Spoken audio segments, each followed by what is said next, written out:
BNP থেকে পদত্যাগ করছেন রুমিন ফারহানা।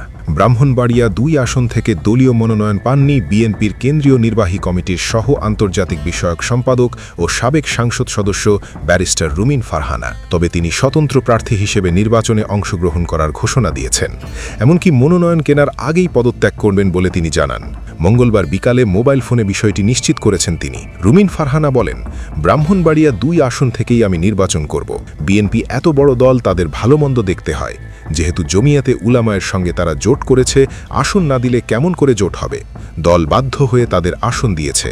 দলের কেউ স্বতন্ত্র প্রার্থী হলে বহিষ্কার করা হবে বিএনপির এমন বার্তা সম্পর্কে রুমিন ফারহানা বলেন, যদি ব্যবস্থা নেয়ার দরকার হয় দল অবশ্যই ব্যবস্থা নিবে।